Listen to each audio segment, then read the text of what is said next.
नमस्कार दोस्तों, मैं हूं बिट्टू कुमार और मेरे यूट्यूब चैनल में आपका स्वागत है। दोस्तों गुड मॉर्निंग, कैसे हैं आप लोग?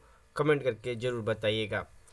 होली तक छठे चरण की प्रक्रिया समाप्त, अप्रैल के प्रथम सप्ताह में सातवां चरण आरंभ। जी हाँ, होली तक, क्योंकि चौथे चरण की जो काउंसलिंग होने वाली है वो 14 मार्च, 15 मार्च और 16 मार्च को होगी और शायद होली तक ये समाप्त हो जाएगा, क्योंकि 17, 18, 19 होली है तो लगभग समाप्त है। बस उनको ज्वाइनिंग लेटर देना है।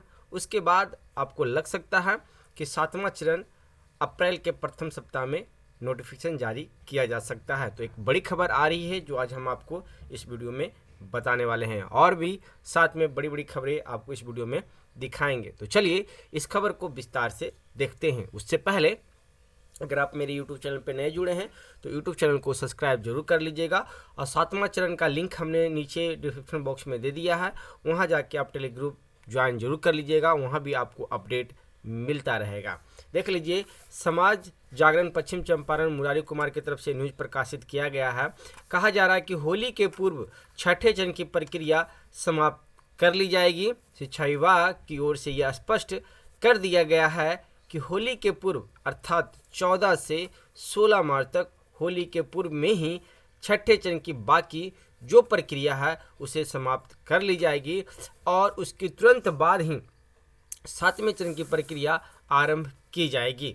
इधर देखा जा रहा है कि बीपीएससी से भी जो हेडमास्टर की बहाली है उसे भी आरंभ कर दी गई है और ऑनलाइन इस प्रक्रिया को चालू कर दिया गया है।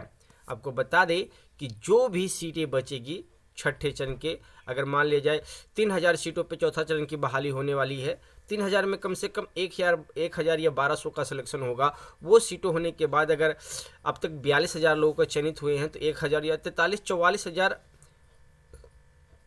सीटें होंगी, फुल हो जाएगी। बाकी अगर 94,000 में से 50,000 सीटें आपको देखने को मिल सकता है। ये 50,000 सीटें सातवें चरण में जुड़ सकती है और एक अनुमान था कि पहले से 30 से 35,000 सीटें हैं, तो लगभग आपको 50, 3, 80, 85 यानी कि फिर 90 के आसपास, 80 और 90 के आसपास आपको सातवें चरण का भी सीट देखने को मिल सकता है। एक हमारा अनुमान है, बाकी इससे ऊपर भी जा सकता है या इससे नीचे भी घट सकता है, क्योंकि उसका लिस्ट विभाग जारी करेगा। यह प्रक्रिया 28 मार्च तक चलेगी। 28 मार्च तक ऑनलाइन आवेदन लिए जाने हैं। इधर साथ ही शिक्षा विभाग ने स्पष्ट किया है कि प्राथमिक विद्यालयों में शिक्षकों की बहाली के लिए सातवें चरण की प्रक्रिया को अप्रैल के प्रथम सप्ताह में जारी कर दिया जाएगा और सभी अभ्यर्थियों में खुशी की लहर है। तो पहले तो विभाग ने यह स्पष्ट कर दिया था कि मार्च में किसी भी तरह से सातवें चरण की शिक्षक बहाली की प्रक्रिया शुरू कर दी जाएगी, किंतु किसी न किसी कारण से इधर अब स्पष्ट किया गया है। देख लेते हैं, हाँ, प्रक्रिया में देरी हो गई जिसकी वजह से यह प्रक्रिया काफ़ी लंबी चली। इधर अब स्पष्ट किया गया है कि होली तक इस प्रक्रिया को पूर्ण करके सातवें चरण की प्रक्रिया को शुरू कर दी जाएगी और शिक्षा विभाग में जो भी खाली पद हैं उनको जल्द से जल्द भर लिया जाएगा। ये हमने सातवें चरण का अपडेट दिया। साथ में और भी बड़ी खबरें देख लेते हैं। यहाँ पे देख लीजिए, सब शिक्षा से रिलेटेड है। महिलाओं की समस्याओं को देखने पंचायतों में जाएंगे आईआईटी के छात्र। यहाँ स्कूलों में कहानी प्रतियोगिताओं को कल से पंजीयन। पुरानी पेंशन व्यवस्था के लिए आंदोलन की चेतावनी। चलिए इस खबर को भी देख लेते हैं।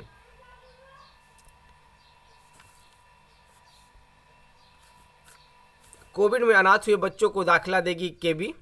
अब प्रिंसिपल और टीचर की होगी मॉनिटरिंग। प्रधानाध्यापक शिक्षकों की होगी निगरानी। पुरानी पेंशन व्यवस्था लागू करे सरकार, देखो शिक्षकों के हुंकार। ये खबर से आपको हम रूबरू करा देते हैं। यहाँ देख लीजिए, राजस्थान की सरकार की तरह बड़ा दिल दिखाए नीतीश सरकार 15% पे फिक्सन में हो रही है देरी पर खड़े किए गए सवाल। तो हर एक खबर को विस्तार से देखते हैं। ये खबर सिवान से छप के आ रही है। यहाँ पे देख सकते हैं कि शहर के महादेवा रोड स्थित अमन मैरिज हॉल में आयोजित परिवर्तनकारी प्रारंभिक शिक्षक संघ के सम्मेलन में पुरानी पेंशन व्यवस्था को लेकर शिक्षकों ने हुंकार भरी। प्रदेश अध्यक्ष वंशीधर वर्जवासी ने कहा है कि पुरानी पेंशन व्यवस्था हमारी पुरानी मांगों में से एक है। कहा कि सम्मानजनक व सुरक्षित जीवन का मजबूत आधार पेंशन ही होती है। राजस्थान की सरकार की तरह ही नीतीश सरकार को बड़ा दिल दिखाते हुए इसे शीघ्र लागू कर देना चाहिए। प्रदेश अध्यक्ष ने इसकी पुरजोर वकालत करते हुए कहा कि यह हमारी पुरानी मांगों में से एक है। शिक्षकों को अपनी मांगों को लेकर एकजुट रहने का आह्वान करते हुए कहा कि हम सभी लंबित मामलों के निष्पादन को लेकर सरकार के पास अपनी बातें रखेंगे। सारण के जिलाध्यक्ष समरेंद्र प्रताप सिंह ने पुरानी पेंशन व्यवस्था को लेकर शिक्षकों में जोश भरते हुए कहा कि सरकार के समक्ष हम इस मुद्दे को लेकर सड़क से सदन तक आवाज़ उठाने का काम करेंगे। प्रमंडलीय महासचिव विनय तिवारी ने कहा है कि सरकार शिक्षकों को वेतन विसंगति को यथाशीघ्र दूर करे। सिवान जिला अध्यक्ष महेश कुमार प्रभात ने 15% पे फिक्सन में हो रही देरी पर सवाल खड़ा करते हुए कहा कि इस तरह की लापरवाही असहनीय है। शिक्षकों की सभी लंबित मांगों को लेकर आगे की रणनीति बनाने पर जोर देते हुए कहा कि सिवान जिले के शिक्षक इस मुद्दे पर एकजुट हैं।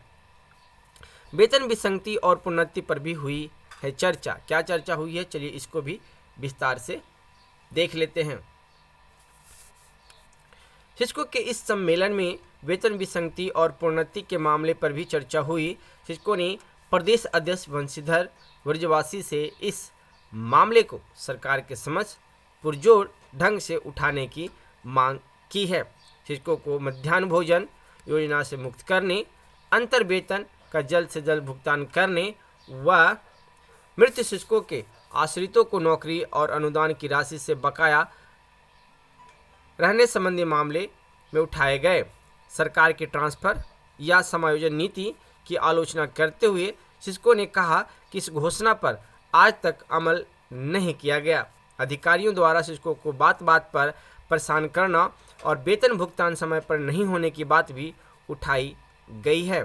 सम्मेलन को शिक्षक लखन लाल निषाद, इंतखाब राजा, पूनम कुमारी, अनिल यादव, आतिश कुमार, विवेक कुमार पटेल, हरेंद्र पंडित, साहेब सिंह विजेता, अंशु पांडे, महबूब आलम, मिराज अली, पिंटू कुमार, मनीषा कुमारी, अलका कुमारी, उर्मिला कुमारी, शहनाज बेगम, सुजीत पांडे व मनीष कुमार ने संबोधित किया। तो ये सारा अपडेट हमने आपको दिया दोस्तों।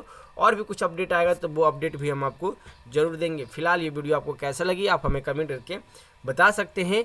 और ऐसे ही वीडियो न्यूज़ पाने के लिए आप हमारे चैनल पर बने रहें। फिर मिलते हैं एक नेक्स्ट वीडियो में। धन्यवाद दोस्तों।